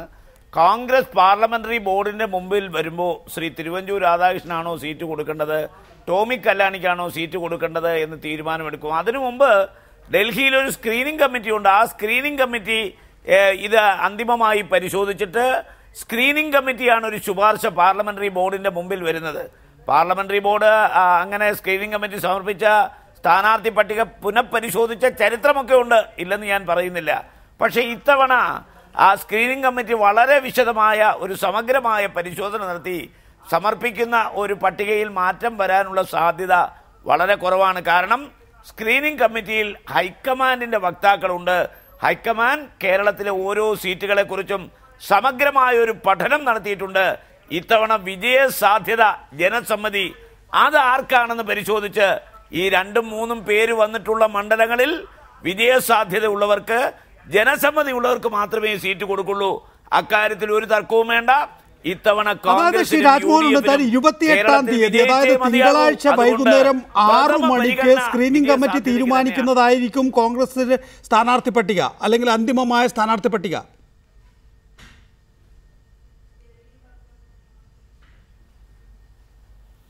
തീർച്ചയായിട്ടും തിങ്കളാഴ്ച വൈകിട്ട് ഈ പാനലിൽപ്പെട്ട പേരുകളെ കുറിച്ച് പിന്നെ ഒരു സ്ക്രീനിംഗ് നടത്തിയിട്ട് ആ സ്ക്രീനിങ്ങിലൂടെ യുനാനിമസ് ആയിട്ട് ഒരു മണ്ഡലത്തിൽ ഒരു പേര് വെച്ച് ഡോക്ടർ വർഗീസ് ജോർജ്, 28-ാം തീയതി കോൺഗ്രസ് മത്സരിച്ച 82 സീറ്റുകളുടെ കാര്യത്തിൽ ഒരു ധാരണ ഉണ്ടാക്കുകയാണ്.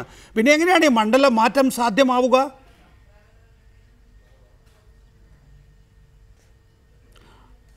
എൻ കെ പ്രമേന്ദ്രൻ, താങ്കൾക്ക് അതിന് മറുപടി പറയാമോ?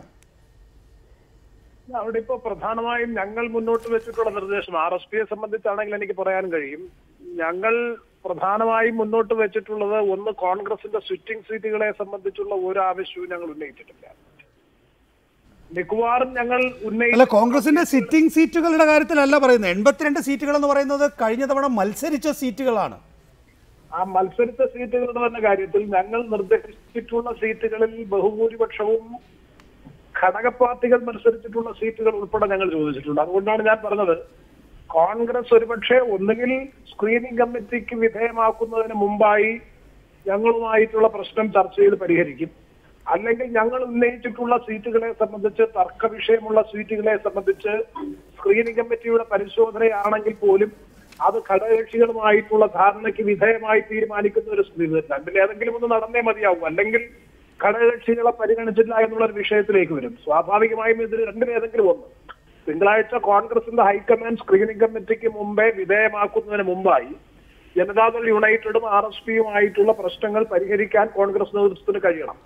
അതല്ലെങ്കിൽ സ്ക്രീനിംഗ് കമ്മിറ്റിക്ക് വിധേയമാക്കുമ്പോൾ തർക്ക വിഷയമായിട്ടുള്ള സീറ്റുകളെ സംബന്ധിച്ച് ഒരു റിസർവേഷനോടുകൂടി അല്ലെങ്കിൽ നിബന്ധനയോടുകൂടി അത് പാസ്സാക്കുകയും ആ കാര്യത്തിൽ പ്രത്യേക നിലപാട് സ്വീകരിക്കുകയും ചെയ്യുന്ന അവസ്ഥയുണ്ടാകും. രണ്ടിലേതെങ്കിലും ഒന്ന് തീർച്ചയായിട്ടും ഉണ്ടാകുമെന്ന് തന്നെയാണ് ഞങ്ങൾ പ്രതീക്ഷിക്കുന്നത്. ഇപ്പോൾ ഉദാഹരണത്തിന് ചവറ, ഇരവിപുരം, കുന്നത്തൂർ, പിന്നെ ചോദിക്കുന്നത് ചിറയൻകീഴും മട്ടന്നൂരും.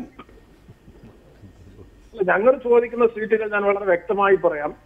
ഞങ്ങൾ ചോദിക്കുന്നത് ആലപ്പുഴ ജില്ലയിൽ അമ്പലപ്പുഴയോ ആലപ്പുഴയോ ഏതെങ്കിലും ഒരു സീറ്റ് മത്സരിക്കാൻ പാർട്ടിക്ക് ലഭിക്കണം എന്നുള്ളതാണ് ഞങ്ങൾ മുന്നോട്ട് വെച്ചിട്ടുള്ള ഒരു ഓപ്ഷൻ.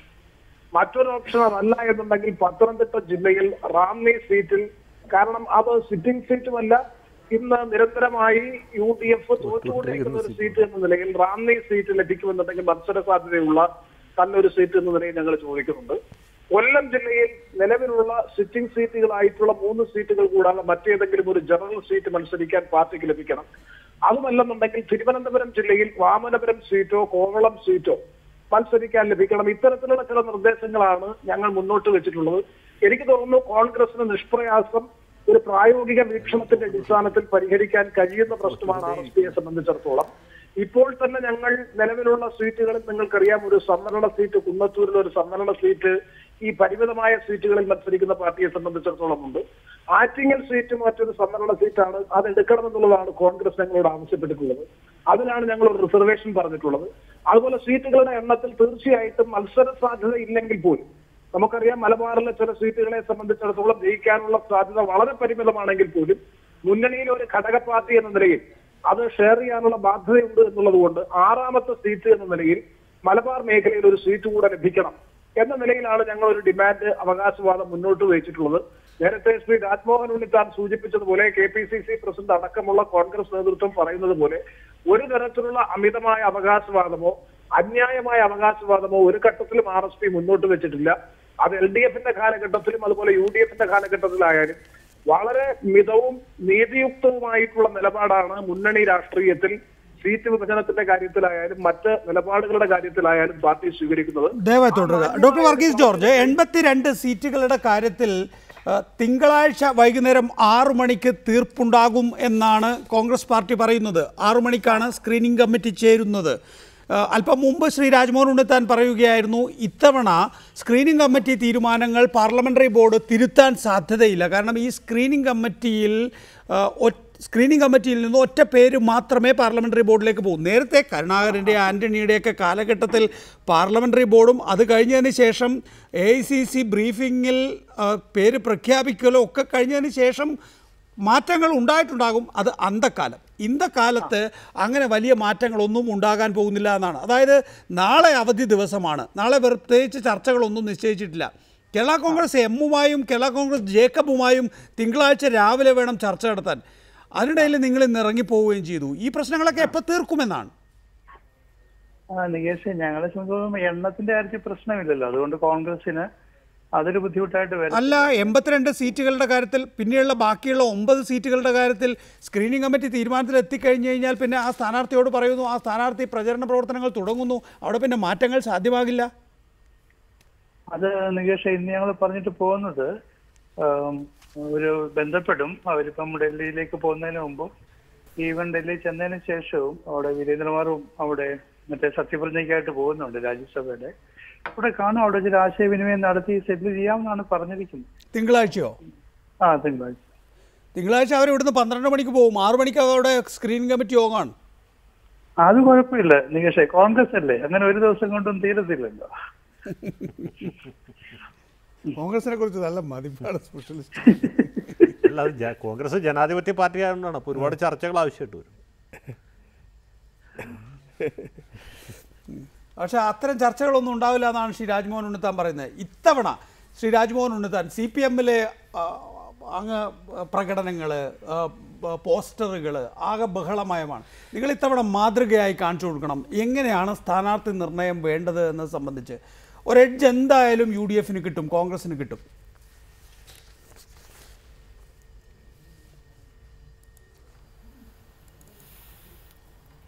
അല്ല നികേഷേ, ഇത്തവണത്തെ സ്ഥാനാർത്ഥി പട്ടികയ്ക്ക് ഒരു പ്രത്യേകതയുണ്ട്. കാരണം കേരള പ്രദേശ് കോൺഗ്രസ് കമ്മിറ്റി 3 പേരടങ്ങുന്ന ഒരു സമിതിയെ എല്ലാ ജില്ലകളിലേക്കും നിയോഗിക്കുകയും ആ സമിതി ഓരോ ജില്ലകളിൽ പോയി ഓരോ നിയോജക മണ്ഡലാടിസ്ഥാനത്തിൽ വിജയസാധ്യതയും ജനസമ്മതിയുമുള്ള സ്ഥാനാർത്ഥികളെ കുറിച്ച് അഭിപ്രായം ആരായുകയും അതിനുശേഷം ആ 3 പേർ കൂടിയിരുന്ന് ഈ പറഞ്ഞതിൽ ചില ഭേദഗതികൾ വരുത്തി ഏറ്റവും കൂടുതൽ വിജയസാധ്യതയുള്ളവരുടെ ഒരു ക്രമം അനുസരിച്ച് ഒരു പട്ടിക തയ്യാറാക്കി ആ പട്ടികയാണ് ഇത്തവണ കേരള പ്രദേശ് കോൺഗ്രസ് കമ്മിറ്റിയുടെ ഓരോ സമിതിയിലും സജീവമായ ചർച്ചയ്ക്കും പരിഗണനയ്ക്കും വന്നിട്ടുള്ളത്. അപ്പോൾ ഇപ്പോൾ ജില്ലകളിൽ അവിടുത്തെ നേതാക്കന്മാർ അറിയാത്ത ആരും ഈ പട്ടികയിലില്ല. പട്ടികയിൽ വന്നിട്ടുള്ളവരെല്ലാം നേതാക്കന്മാർ ഒരു തരത്തിൽ അല്ലെങ്കിൽ മറ്റൊരു തരത്തിൽ അഭിപ്രായം രേഖപ്പെടുത്തിയിട്ടുള്ള ആളുകളാണ്. അപ്പോൾ ആ പട്ടികയിൽ നിന്ന് ഓരോ സ്ഥാനാർത്ഥികൾ വരുമ്പോൾ ആ സ്ഥാനാർത്ഥികൾക്ക് വ്യാപകമായ എതിർപ്പ് ഒരിക്കലും വരാൻ സാധ്യതയില്ല. പല തെരഞ്ഞെടുപ്പുകളിലും ഈ താഴെത്തട്ടിലുള്ള പ്രവർത്തകരുടെ അഭിപ്രായം അറിയാതെ മുകളിൽ നിന്ന് ആളുകളെ കെട്ടിയിറക്കുന്ന ഒരു സമീപനം ഉണ്ടായിരുന്നു. ആ സമീപനത്തെയാണ് പ്രവർത്തകർ എതിർക്കുന്നത്. ഇപ്പോൾ പ്രവർത്തകർ വികാരം പ്രകടിപ്പിച്ചുള്ള ആളുകളാണ് ഈ പാനൽ വന്നിട്ടുള്ളത്. അതിലാരെങ്കിലും ഒരാൾ വന്നാൽ അതിലാരാണ് വരുന്നത് എന്നുള്ളത് ഹൈക്കമാൻഡിന്റെ സമഗ്രമായ പഠനത്തിലൂടെ വിജയസാധ്യത ആർക്കാണെന്ന് അവർ കണ്ടെത്തി അവർ തീരുമാനമെടുത്ത് അവരുടെ കയ്യിൽ ഒരു ലിസ്റ്റുണ്ട്. ആ ലിസ്റ്റിൽ പറയപ്പെടുന്നവർ തന്നെയാണ് ഈ ജില്ലാതലത്തിലുള്ള ലിസ്റ്റിലും കടന്നു വന്നിരിക്കുന്നത്. അപ്പോൾ മാർക്സിസ്റ്റ് പാർട്ടിയെ പോലെ ഇത്തവണ വലിയ ഒരു ബഹുജന പ്രക്ഷോഭണം സ്ഥാനാർത്ഥി നിർണയവുമായി ബന്ധപ്പെട്ട് കോൺഗ്രസിൽ വരാൻ സാധ്യത വളരെ കുറവാണ്. വർഗീസ് ജോർജ്, ഇത്തവണ 82 സീറ്റിൽ മത്സരിച്ച കോൺഗ്രസ് പാർട്ടി കൂടഴിഞ്ഞുപോയ ഘടകകക്ഷികളുടെ 9 സീറ്റ് കൂടി എടുക്കുന്നു. CPM-നും കുറച്ച് സീറ്റ്, LDF-നും കുറച്ച് സീറ്റ് ആ നിലയിൽ വിട്ടുകൊടുക്കേണ്ടി വന്നിട്ടുണ്ട്. അതെല്ലാം CPM-ന്റെ അക്കൗണ്ടിൽ നിന്ന് വിട്ടുകൊടുക്കണം എന്ന നിലപാടാണ് CPI അടക്കമുള്ള ഘടകകക്ഷികൾ. കിട്ടിയ സീറ്റുകൾ, കൂടുതലായി കിട്ടിയ സീറ്റുകൾ തങ്ങൾക്ക് വേണം എന്ന് പക്ഷേ നിങ്ങളാരും അവകാശപ്പെടാത്തത് എന്തേ? നികേഷ്, എനിക്ക് തോന്നുന്നു ഇത്തവണ ഈ LDF-ലാണ് ഇപ്പൊ കക്ഷികളുടെ കൂടുതൽ ബാഹുല്യം വന്നിരിക്കുന്നത്. UDF-ൽ ഇപ്പോൾ കക്ഷികൾ എന്നൊന്നും പറയാനില്ല, ചെറിയ ചെറിയ ഗ്രൂപ്പുകൾ. പക്ഷേ UDF-ൽ എന്നാൽ അത്ര വലിയൊരു നമ്പർ കാണുന്നില്ല. അതുകൊണ്ട് കോൺഗ്രസിനെ സംബന്ധിച്ചിടത്തോളം അവര് കഴിഞ്ഞ തവണ മത്സരിച്ചത് 82 സീറ്റാണ്. ഈ 9 സീറ്റിന്റെ കാര്യത്തിൽ ഞങ്ങളൊരു അവകാശവാദം ഉന്നയിക്കാൻ ഒരു പ്രധാനപ്പെട്ട കാരണം, നമ്മൾ മത്സരിക്കുന്ന സീറ്റുകൾ ഒരു വിജയസാധ്യതയുള്ള സീറ്റുകൾ വേണം. കൂടുതൽ നമ്പർ മത്സരിച്ചിട്ട് കാര്യമില്ല എന്നുള്ളതുകൊണ്ടാണ്. അപ്പൊ ഞങ്ങൾക്കിപ്പം സ്റ്റേറ്റ് പാർട്ടി സ്റ്റേറ്റസ് വേണമെങ്കിൽ ഞങ്ങൾക്കൊരു 4 MLA-മാരെങ്കിലും വേണം. അപ്പൊ 4 MLA-മാര്, ലോക്സഭയിൽ ഒരു MP, ലോക്സഭ മത്സരിച്ച് പരാജയപ്പെട്ടു. ഇവിടെ കൂടെ ഇനി 4 MLA-മാരെ നമുക്ക് രൂപീകരിക്കാൻ സാധിക്കുന്നില്ലെങ്കിൽ സ്റ്റേറ്റ് പാർട്ടി സ്റ്റേറ്റസ് തന്നെ നഷ്ടപ്പെടും. അതുകൊണ്ട് ഞങ്ങൾ ആഗ്രഹിച്ചത് ഒരു 4 MLA-മാരെ ജയിപ്പിക്കുന്ന ഒരു സ്ട്രാറ്റജിയാണ് ഞങ്ങളിപ്പോൾ എടുത്തത്. അതുകൊണ്ടാണ് ഒരു 5 ഉറപ്പുള്ള സീറ്റുകൾ ഞങ്ങൾ നിൽക്കുന്നത്. VM സുധീരൻ മത്സരിക്കേണ്ടതില്ല എന്ന തീരുമാനം സ്വന്തമായി എടുത്തിട്ടുണ്ടോ എന്നറിയില്ല. പക്ഷേ ഇവിടെ നിന്ന് ഹൈക്കമാൻഡിന് അയച്ച ലിസ്റ്റിലില്ല. ഹൈക്കമാൻഡ് പറയട്ടെ, ഞാൻ KPC പ്രസിഡൻ്റാണല്ലോ, ഹൈക്കമാൻഡ് പറയട്ടെ എന്ന നിലപാടാണ് അദ്ദേഹം സ്വീകരിച്ചിട്ടുള്ളത്. ഒന്നത്, അപ്പോൾ VM സുധീരൻ മത്സരിക്കുമോ എന്നുള്ളത്. 2, VM സുധീരൻ ഈ പറയുന്ന അഴിമതി ആരോപണ വിധേയരായ മന്ത്രിമാരുടെ കാര്യത്തിൽ 1 അടൂർ പ്രകാശ്, 2 K ബാബു, ഇത്തരം ആളുകളുടെ കാര്യത്തിൽ പരസ്യമായ നിലപാടെടുത്ത് മുന്നോട്ട് വരുമോ? ഇതായിരിക്കും ഒരുപക്ഷെ UDF രാഷ്ട്രീയത്തിൽ ഇനി എന്തെങ്കിലും പ്രക്ഷോഭണം ഉണ്ടെങ്കിൽ ഉണ്ടാകാൻ പോകുന്നത്. അക്കാര്യത്തിൽ എന്ത് നിലപാടായിരിക്കും? അല്ല, VM സുധീരൻ മത്സരിക്കാനാണ് സാധ്യത. VM സുധീരൻ മത്സരിക്കേണ്ട ഇന്നത്തെ നിലയ്ക്ക് UDF-നെ സംബന്ധിച്ചിടത്തോളം വളരെ അനിവാര്യമാണ്. കാരണം ഒരു സംശുദ്ധമായ പ്രതിച്ഛായുള്ളൊരു വ്യക്തി എന്നുള്ള നിലയ്ക്ക്, KPCC പ്രസിഡന്റ് എന്നുള്ള നിലയ്ക്ക് അദ്ദേഹം ഒരു ഭേദപ്പെട്ട രാഷ്ട്രീയ നിലപാട് സ്വീകരിച്ചിട്ടുള്ള ആളെന്നുള്ള നിലയ്ക്ക്, പിന്നെ AK ആൻ്റണിയുടെ താല്പര്യം, ഹൈക്കമാൻഡിൻ്റെ താല്പര്യം, PM സുധീരൻ ഇന്ന് മുന്നണിയിൽ സ്ഥാനാർത്ഥിയായിട്ട് മത്സരിക്കുന്നതാണ് നല്ലത് എന്നുള്ളതാണ്. ആ രീതിയിൽ തീർച്ചയായിട്ടും അദ്ദേഹത്തിൻ്റെ പേര് പരിഗണിക്കപ്പെടും. അദ്ദേഹത്തിൻ്റെ പേര് ഹൈക്കമാൻഡിൻ്റെ ഭാഗത്തു നിന്നും നിർദ്ദേശിക്കപ്പെടാനും അദ്ദേഹം മത്സരിക്കാനും സാധ്യതയുണ്ടെന്നാണ് ഞാൻ വിചാരിക്കുന്നത്. ഒന്ന്. രണ്ടാമത്, ഈ പറഞ്ഞ കളങ്കിതരായ വ്യക്തികൾ, ഇവർ രണ്ടുപേരും മാത്രമൊന്നുമല്ല. കളങ്കിതരായ സ്ഥാനാർത്ഥികളെ ഒഴിവാക്കുകയാണെങ്കിൽ മിക്കവാറും ഇത്തവണ കോൺഗ്രസിന് സ്ഥാനാർത്ഥികൾ തന്നെ ഉണ്ടാവില്ലെന്ന് എനിക്ക് തോന്നുന്നു. ഏതായാലും ഈ പറഞ്ഞ രണ്ട് വ്യക്തികളെ തീർച്ചയായിട്ടും ഒഴിവാക്കപ്പെടേണ്ടതാണ്. കാരണം അവരെയൊക്കെ വെച്ചുകൊണ്ട് തെരഞ്ഞെടുപ്പിന് മത്സരിച്ചാൽ ജനങ്ങളുടെ ഇടയിലുള്ള പ്രതികരണം എന്തായിരിക്കും? VM സുധീരനും കൂടി ഒരാൾ കൂടി കള്ളനായി എന്ന് പറഞ്ഞ ഒരു നാടകം ഉണ്ടായിരുന്നു പണ്ട്. ആ രീതിയിലാവും. അപ്പോൾ ആ രീതിയിൽ പോയിട്ട് ഒരു കാര്യമില്ല. ഇത് മാത്രമൊന്നുമല്ല, വേറെ ഒരുപാട് പേര് ഒഴിവാക്കപ്പെടേണ്ടവരുണ്ട്. വാർദ്ധക്യ സഹജമായ അസുഖങ്ങളിൽ 2 കാലും കുഴിയിലായ വ്യക്തികൾ ഈ ലിസ്റ്റിൽ പെട്ടിട്ടുണ്ട്. പിന്നെ ചില മണ്ഡലങ്ങളിൽ നിന്ന് ഇങ്ങനെ ഈ മാവിന്മേൽ ഇത്തിക്കണ്ണി കയറിയ പോലെ കയറിയ സ്ഥാനാർത്ഥികളുണ്ട്. വളരെ ജനങ്ങളുടെ ഇടയിൽ തീരെ ഡീഗ്രേഡ് ചെയ്യപ്പെട്ട ആളുകളുണ്ട്. സരിതാ നായരുടെ ലിസ്റ്റിൽ കയറിയ MLA-മാരുണ്ട്. ഞാൻ ആരും പേര് പറയുന്നില്ല, എല്ലാവർക്കും അറിയാവുന്ന പേരുകളാണ്. ഇങ്ങനെ കുറേ ഇത്തിക്കണ്ണികളൊക്കെ പറിച്ചു കളഞ്ഞാൽ മാത്രമേ കോൺഗ്രസ്സിന് ആശയ്ക്ക് വകയുള്ളൂ. കോൺഗ്രസ് പാർട്ടിയെ സംബന്ധിച്ചിടത്തോളം VM സുധീരൻ വന്നുകൊണ്ട് മാത്രം കാര്യമില്ലല്ലോ. പിന്നെ പ്രസൻറ്റബിളായിട്ടുള്ള കാൻഡിഡേറ്റ്സിനെ കണ്ടുപിടിച്ച് അവതരിപ്പിക്കാൻ കഴിയും. ഇപ്പോൾ പല ജില്ലകളിൽ, ഇപ്പോൾ ഉണ്ണിത്താൻ ഇവിടെ ഇരിക്കുമ്പോൾ പറയാൻ എനിക്ക് പ്രത്യേകിച്ച് ഒരു താല്പര്യമുണ്ട്. കൊല്ലം ജില്ല നോക്കിയാൽ മതി. കൊല്ലം ജില്ലയിൽ നിന്നും ഒരു കോൺഗ്രസ്സുകാരൻ തെരഞ്ഞെടുപ്പ് കഴിഞ്ഞിട്ട് എത്ര കൊല്ലമെന്നറിയാം. കോഴിക്കോട് ജില്ലയിൽ എന്താ സ്ഥിതി? കോഴിക്കോട് ജില്ലയിൽ നമ്മൾ ക്വിസ് കോമ്പറ്റീഷനൊക്കെ ചോദിക്കാവുന്ന ചോദ്യമാണ്. കോഴിക്കോട് ജില്ലയിൽ നിന്ന് അവസാനമായിട്ട് നിയമസഭയിലേക്ക് ജയിച്ച കോൺഗ്രസ്സുകാരൻ ആരാണ്? ഉത്തരം P. ശങ്കരൻ. പിന്നാരും ജയിച്ചിട്ടില്ല. സുജന പാലുണ്ടായിരുന്നു, അദ്ദേഹം കാലേ അഭിനയിക്ക് പിന്നിൽ മറിഞ്ഞു. എന്താ കാരണം? പ്രസൻറ്റബിളായിട്ടുള്ള ആളുകളില്ല. കോൺഗ്രസ്സുകാരനായി M. K. രാഘവൻ പാർലമെൻറ്റിലേക്ക് മത്സരിക്കുമ്പോൾ ജയിക്കുന്നുള്ളൂ. കാരണം രാഘവന് സ്വന്തമായൊരു ഇമേജ് ഉണ്ട്, ജനങ്ങളുടെ അടുത്ത് സ്വീകാര്യതയുണ്ട്. കമ്മ്യൂണിസ്റ്റുകാർക്ക് മാർക്സിസ്റ്റുകാർക്ക് വലിയ പ്രാമുഖ്യമുള്ള സ്ഥലമാണ് കോഴിക്കോട് പാർലമെൻറ്റ് മണ്ഡലം. അവിടെ നിന്ന് M. K. രാഘവൻ ജയിക്കുന്നു. മാർക്സിസ്റ്റുകാരുടെ കൂടാരമാണല്ലോ വടകര, അവിടെ നിന്ന് മുല്ലപ്പള്ളി ജയിക്കുന്നു. കാരണം പ്രസൻറ്റബിളാണ്. കൊല്ലത്ത് പ്രേമേന്ദ്രൻ മത്സരിക്കുമ്പോൾ ജയിക്കുന്നു. പീതാംബരക്കുറുപ്പ് തിരുവനന്തപുരത്ത് നിന്ന് വന്ന് മത്സരിക്കുമ്പോൾ ജയിക്കുന്നു. പക്ഷേ കൊല്ലത്തുകാർ നിൽക്കുമ്പോൾ തോക്കുന്നു. അതെന്തുകൊണ്ടാണ്? ഇത് ആലോചിക്കേണ്ട കാര്യമല്ലേ? അപ്പോൾ അതിനകത്ത് പ്രസൻറ്റബിളായിട്ടുള്ള ആൾക്കാരെ കണ്ടുപിടിച്ച് നിർത്തണം. ഇപ്പോൾ ഉണ്ണിത്താൻ എത്ര കൊല്ലമായിട്ട് കോൺഗ്രസ് പ്രവർത്തനം കൊണ്ടുവരണം. അദ്ദേഹത്തിന് കൊല്ലം ജില്ലയിൽ ഇന്നുവരെ സീറ്റ് കൊടുത്തിട്ടില്ല. ഇത്തവണയെങ്കിലും കൊടുക്കുന്നതാണ്. ഞാൻ പറഞ്ഞത് പ്രസൻറ്റബിളായിട്ടുള്ള ആളുകളെ പിടിച്ച് സ്ഥാനാർത്ഥികളാക്കിയില്ലെങ്കിൽ വലിയ ബുദ്ധിമുട്ടാണ്. ഇപ്പോൾ കഴിഞ്ഞ തവണ കേരളത്തിൽ കോൺഗ്രസ് പ്രധാന കക്ഷിയായിട്ട് വരുന്നു. അപ്പോഴും കൊല്ലത്തുനിന്ന് ഒരാൾ ജയിക്കുന്നില്ല. ഒന്ന് ഷിബു ബേബി ജോൺ ജയിക്കുന്നു, മറ്റത് ഗണേഷ് കുമാർ ജയിക്കുന്നു. കോൺഗ്രസ്സുകാരൊക്കെ തൂക്കും. അതെങ്ങനെ സംഭവിക്കും? ഇടുക്കി ജില്ലയിൽ കഴിഞ്ഞ പോലെ കണ്ടില്ലേ? ഇടുക്കി UDF-ന് പ്രാമുഖ്യമുള്ള ഒരു ജില്ലയാണ്. ഇടുക്കി ജില്ലയിൽ നിന്ന് ജയിക്കുന്ന ഒരാൾ നമ്മുടെ PJ ജോസഫാണ്. പിന്നെ ഒരാൾ ഘടകകക്ഷികൾ മാത്രമേ ജയിക്കുന്നുള്ളൂ, മറ്റേ പാർട്ടികളൊക്കെ തൂക്കും. കോഴിക്കോട് ജില്ലയിൽ മുസ്ലിം ലീഗുകാർ ജയിക്കും, വീരേന്ദ്രകുമാറിൻ്റെ പാർട്ടിക്കാർ ജയിക്കും, പക്ഷേ കോൺഗ്രസ്സുകാർ തൂക്കും. ഷിരാജ് മോഹൻ, താങ്കളാണ് അതിന് മറുപടി പറയേണ്ടത്. കോൺഗ്രസ്സുകാർ പലയിടങ്ങളിലും ജയിക്കാത്തതിൻ്റെ കാരണം നിങ്ങൾ പുതിയ മുഖങ്ങളെ അവതരിപ്പിക്കാത്തത് കൊണ്ടാണ് എന്നുള്ളതാണ്. ഇപ്പോൾ K. ബാബുവിൻ്റെ കാര്യത്തിലായാലും അടൂർ പ്രകാശിൻ്റെ കാര്യത്തിലായാലും, അടൂർ പ്രകാശിൻ്റെ കാര്യത്തിൽ പ്രത്യേകിച്ച് ഇത്രയധികം ആക്ഷേപങ്ങൾ KPCC അധ്യക്ഷൻ തന്നെ ഉന്നയിച്ചിട്ട് അത് ലിസ്റ്റിൽ വരിക എന്ന് പറയുമ്പോൾ അതെങ്ങനെയാണ് നിങ്ങൾ തന്നെ ന്യായീകരിക്കുക?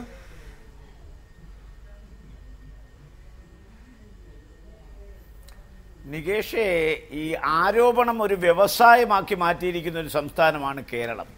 അപ്പോൾ ആരോപണം ആർക്ക് വേണമെങ്കിലും ആർക്കെതിരെയും ഉന്നയിക്കാം. അതിന് അടിസ്ഥാനം വേണം, തെളിവ് വേണം, അത് സ്ഥാപിക്കപ്പെടണം. അങ്ങനെ സ്ഥാപിക്കപ്പെടുമ്പോഴേ അവരെ കളങ്കിതർ എന്ന് വിളിക്കാൻ പറ്റൂ. ആരോപണ വിധേയർ 2 ഭാഗത്തുമുണ്ട്. കേരളത്തിൻ്റെ പ്രതിപക്ഷ നേതാവ് ആരോപണ വിധേയനാണ്. ജനങ്ങളത് വിശ്വസിക്കുന്നോ ഇല്ലയോ എന്നുള്ളതല്ല. അദ്ദേഹത്തെ സുപ്രീം കോടതി വിധിയുടെ അടിസ്ഥാനത്തിൽ FIR ഇട്ട് അദ്ദേഹത്തിൻ്റെ പേരിൽ കേസെടുത്തിട്ടുണ്ട്, അദ്ദേഹത്തിൻ്റെ മകൻ്റെ പേരിൽ കേസെടുത്തിട്ടുണ്ട്. അപ്പോൾ 2 പക്ഷത്തും ആരോപണ വിധേയരുണ്ട്. അവരെല്ലാവരും കളങ്കിതരാണെന്നുള്ള അഭിപ്രായം എനിക്കില്ല. അവരെ കളങ്കിതരാക്കാൻ സുപ്രീം കോടതിയുടെ വിധിയുടെ അടിസ്ഥാനത്തിൽ FIR ഇട്ട കേസ് ഏതായിരുന്നു? ഈ പറയപ്പെടുന്ന ജയശങ്കർ പറയുന്ന പോലെ ആണെങ്കിൽ 2 മുന്നണിയിലും മത്സരിക്കാനാവില്ല. ഭൂമിദാന കേസാണ്. സുപ്രീം കോടതി വിധിയുടെ അടിസ്ഥാനത്തിൽ FIR ഇട്ട കേസ് ഏതാണ്?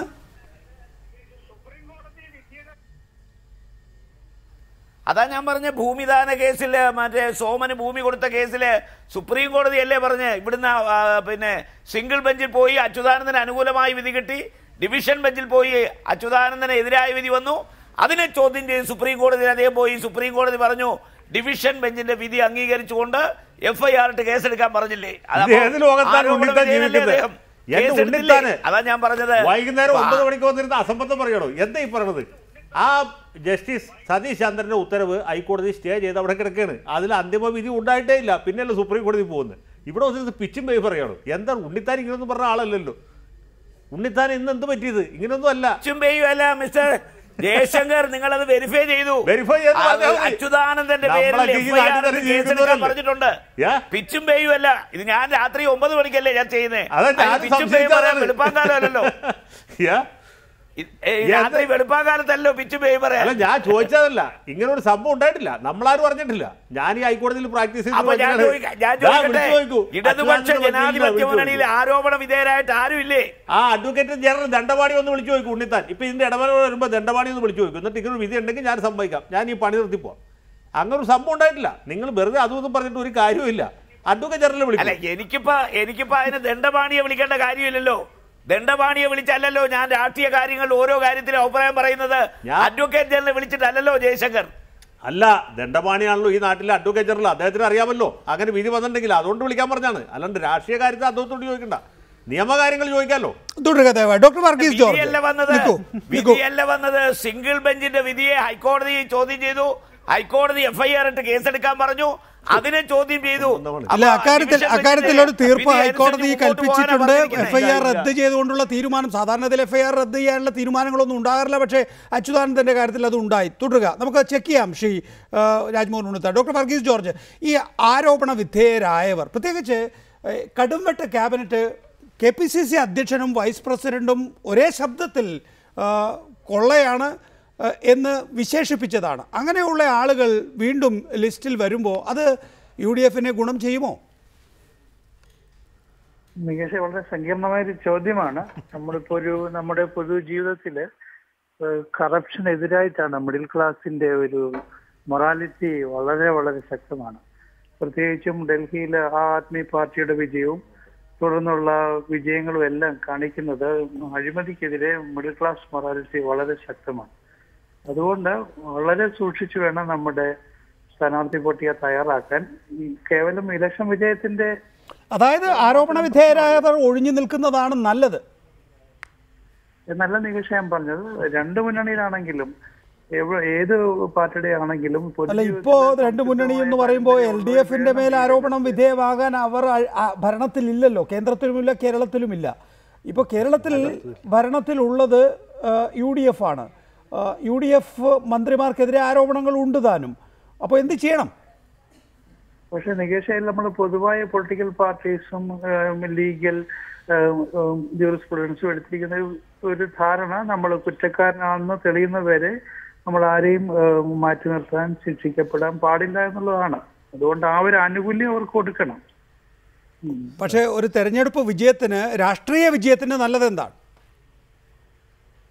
ജനങ്ങൾ എവിഡൻസ് ആക്ട് നോക്കിയിട്ടല്ലോ വോട്ട് ചെയ്യുന്നത്. അങ്ങനെയാണെങ്കിൽ കുഴപ്പമില്ലായിരുന്നു. രാഷ്ട്രീയ വിജയത്തിന് എന്താണ് നല്ലത്? നികേഷ്, ഇപ്പോൾ KP വിശ്വനാഥന്റെ കേസിൽ തന്നെ ഇപ്പൊ പറഞ്ഞല്ലോ, KP വിശ്വനാഥൻ അവസാനം വെറുതെ വിട്ടപ്പോൾ മുഖ്യമന്ത്രി തന്നെ പറഞ്ഞല്ലോ, എനിക്ക് തെറ്റിപ്പോയി എന്ന് പറഞ്ഞല്ലോ. ഒരാളെ നമ്മൾ ശിക്ഷിച്ചു കഴിഞ്ഞാൽ പിന്നെ തെരഞ്ഞെടുപ്പിൽ മാറ്റി നിർത്തി ശിക്ഷിച്ചാൽ പിന്നെ എങ്ങനെ തിരുത്താൻ സാധിക്കും? അതുകൊണ്ടാണ് ഞാൻ പറഞ്ഞ ഒരു സങ്കീർണമായ പ്രശ്നമാണ്. സുധീരൻ, ഇതൊക്കെ ഈ കൊള്ളയെന്നും കടും വെട്ടുമെന്നൊക്കെ പറഞ്ഞിട്ട് പിന്നെ അവസാനം ഇവർ ലിസ്റ്റിൽ അവരുടെ കൂടെ മത്സരിക്കുമെന്നാണോ? അല്ല, അതൊക്കെ ഹൈക്കമാൻഡ് അതിൻ്റെ വിവേകം അനുസരിച്ച് പ്രവർത്തിക്കണം. അതാണ് മാർഗ്ഗമുള്ളൂ. ഞാൻ വേറൊരു കാര്യം പറയും. ഇപ്പോൾ KP വിശ്വനാഥൻ്റെ ഉദാഹരണം പറഞ്ഞു. KP വിശ്വനാഥനെ സംബന്ധിച്ച് ഹൈക്കോടതി ഒരു പരാമർശം ഉണ്ടായി, അദ്ദേഹം രാജിവെച്ചു. അത് കഴിഞ്ഞിട്ടുള്ള തെരഞ്ഞെടുപ്പിൽ എന്ത് സംഭവിച്ചു? കൊടകര മണ്ഡലത്തിൽ അദ്ദേഹം നിരന്തരമായി ജയിച്ചുകൊണ്ടിരുന്ന മണ്ഡലമാണ്, പക്ഷേ അദ്ദേഹം തോറ്റുപോയി. അത് കഴിഞ്ഞ് സുപ്രീം കോടതി അദ്ദേഹത്തെ കുറ്റവിമുക്തനാക്കി. അദ്ദേഹം വീണ്ടും സുപ്രീം കോടതിയുടെ വിധിയുടെ ബലത്തിൽ കൊടകരയിൽ മത്സരിച്ചു. പക്ഷേ കൊടകരയിലെ ജനങ്ങൾ അദ്ദേഹത്തെ വീണ്ടും തോൽപ്പിച്ചു. അപ്പോൾ ജനങ്ങൾക്കൊരു ബോധ്യമുണ്ട്. ജനങ്ങൾ എവിഡൻസ് ആക്ട് CRPC നോക്കിയിട്ടല്ല തെരഞ്ഞെടുപ്പിൽ വോട്ട് ചെയ്യുന്നത്. ജനങ്ങൾക്ക് ബോധ്യമുണ്ട്. കുഞ്ഞാലിക്കുട്ടിക്കെതിരെ FIR പോലും ഉണ്ടായിരുന്നല്ലോ. അദ്ദേഹം ദയനീയമായിട്ട് തോറ്റുപോയില്ലേ? കുറ്റിപ്പുറം എന്ന് പറഞ്ഞ മണ്ഡലത്തിൻ്റെ ചരിത്രം എടുത്ത് നോക്കിക്കോ. 1940കളിൽ ആ മണ്ഡലം ഉണ്ടായ കാലം തൊട്ട്, സ്വാതന്ത്ര്യം കിട്ടുന്നതിന് മുമ്പോട്ട് അവിടെ നിന്ന് ലീഗാണ് ജയിച്ചുകൊണ്ടിരുന്നത്. അതിൻ്റെ തെരഞ്ഞെടുപ്പിലും തെരഞ്ഞെടുപ്പിലും കുഞ്ഞാലിക്കുട്ടി കിട്ടിയതിൻ്റെ പകുതി വോട്ട് പോലും ഇടതുപക്ഷ സ്ഥാനാർത്ഥിക്ക് കിട്ടിയിരുന്നില്ല. പക്ഷേ കുഞ്ഞാലിക്കുട്ടി തോറ്റുപോയി. ഇനി ഞാൻ ഇവർ അഖിലേന്ത്യാ രാഷ്ട്രീയത്തിൽ നോക്കി ഇപ്പോൾ ഈ UPA സർക്കാരിലെ മന്ത്രിമാർക്കൊക്കെ എന്താ സംഭവിച്ചത്? സൽമാൻ ഖുർഷിദ് എന്ന് പറഞ്ഞ മഹാനായ ഒരു മന്ത്രി ഉണ്ടായിരുന്നു, ഓർമ്മയുണ്ടോ? അദ്ദേഹം ഫറൂഖാബാദ് മണ്ഡലത്തിൽ മത്സരിച്ചു. അദ്ദേഹം വലിയ 1,76,000 വോട്ടിന് ജയിച്ച മണ്ഡലമാണ് ഫറൂഖാബാദ്. അവിടെ അദ്ദേഹം 4ാം സ്ഥാനത്തായിപ്പോയി. അദ്ദേഹത്തിൻ്റെ ജാമ്യസംഖ്യ പൊതു ഖജനാവിലേക്ക് മുതൽ കൂട്ടി. കാരണം എന്താ അറിയോ? ഈ വികലാംഗന്മാർക്ക് 3 ചക്രമുള്ള സൈക്കിൾ കൊടുക്കാനുള്ള അതിൽ പുള്ളി വലിയ തട്ടിപ്പെടുത്തി. ഒന്ന് ആലോചിച്ച് നോക്കി. അതിലേണ്ട 77 ലക്ഷം രൂപ തട്ടിച്ചു എന്നൊരു വലിയ ആരോപണം ഉണ്ടായി. അരവിന്ദ് കെജ്രിവാളാണ് അദ്ദേഹത്തിനെതിരെ ആരോപണം ഉന്നയിച്ചത്. എന്നിട്ട് സൽമാൻ ഖുർഷിദ് മഹാനും പണ്ഡിതനും നിയമജ്ഞനും ഒക്കെയാണ്. അദ്ദേഹം പ്രഖ്യാപിച്ചു, ഈ അരവിന്ദ് കെജ്രിവാൾ ഫറൂഖാബാദിൽ വന്ന് അവൻ്റെ കാലിയെ തല്ലി പിടിക്കുന്നു. കാലിപ്പോൾ തല്ലി പിടിച്ചാരില്ല, വികലാംഗന്മാരുടെ കാല് ഈ വികലാംഗന്മാരുടെ തട്ടിച്ച സൽമാൻ ഖുർഷിദ് ഇപ്പോൾ ചരിത്രത്തിൻ്റെ ചവറ്റുകൊട്ടയിലാണ്. മനസ്സിലായില്ലേ? ആ കാര്യമൊക്കെ ഒന്ന് ഓർത്തിരിക്കണത് നല്ലതാണ്. ഉണ്ണിത്താൻ ഈ സുധീരൻ പോകുമ്പോൾ ഒന്ന് പറഞ്ഞു കൊടുക്കണത് നല്ലതായിരിക്കും. ശ്രീ രാജ്മോഹൻ ഉണ്ണിത്താൻ, അത്തരം ആവശ്യങ്ങൾ ഉയർന്നു വരും കേട്ടോ. ലിസ്റ്റ് വരുന്ന ഘട്ടത്തിൽ ആരോപണ വിധേയർ ഒഴിഞ്ഞു നിൽക്കണം, കൂടുതൽ പുതുമുഖങ്ങളെ ലിസ്റ്റിൽ ചേർക്കണമെന്നൊക്കെ. അപ്പോഴൊക്കെ ഒന്ന് പിടിച്ചു നിൽക്കണം പാർട്ടിക്ക് വേണ്ടി. കേരള പ്രദേശ് കോൺഗ്രസ് കമ്മിറ്റിയുടെ പ്രസിഡന്റ് തന്നെ വ്യക്തമാക്കിയിട്ടുണ്ടല്ലോ, ഇത്തവണത്തെ സ്ഥാനാർത്ഥി പട്ടികയിൽ പരിചയസമ്പന്നരായ ഒരുപാട് ആളുകൾ വരും, പുതുമുഖങ്ങൾ വരും. മാത്രമല്ല അതുപോലെ തന്നെ ചെറുപ്പക്കാർക്കും വനിതകൾക്കും ഒക്കെ കൊടുക്കും. പിന്നെ ഈ സംസ്ഥാനത്ത് നടന്നുകൊണ്ടിരിക്കുന്ന കാര്യങ്ങളെക്കുറിച്ചൊക്കെ ഹൈക്കമാൻഡ് ശരിക്കും ബോധവാന്മാരാണ്. അതുകൊണ്ടാണ് ഞാൻ പറഞ്ഞത്, ഇത്തവണത്തെ സ്ഥാനാർത്ഥി പട്ടികയിൽ വിജയസാധ്യത, വിന്നബിലിറ്റി, ജനസമ്മതി, ഇത് രണ്ടുമാണ് പ്രധാന ഘടകം. അത് നോക്കുമ്പോൾ ഹൈക്കമാൻഡ് അറിയാമല്ലോ ആർക്കൊക്കെയാണ് വിജയസാധ്യത, ആർക്കൊക്കെയാണ് ജനസമ്മതി. ഇത്തവണ എന്ത് വില കൊടുത്തും കേരളത്തിൽ UDFന്റെ തുടർ ഭരണം വരണം എന്നുള്ള കാര്യത്തിൽ എല്ലാവർക്കും നിർബന്ധമുണ്ട്. ആ നിർബന്ധത്തിന് വിധേയമായിട്ടല്ലാതെ ഇത്തവണ സ്ഥാനാർത്ഥി നിർണയം ഉണ്ടാകത്തില്ല. വളരെ നന്ദി ഈ വിഷയത്തിൽ സംസാരിച്ചതിന് ശ്രീ രാജ്മോഹൻ ഉണ്ണിത്താനൊപ്പം തന്നെ advocate Jaishankar, NK Premachandran, doctor Varghese George ഈ വിഷയത്തിൽ ഇടപെട്ടതിന്.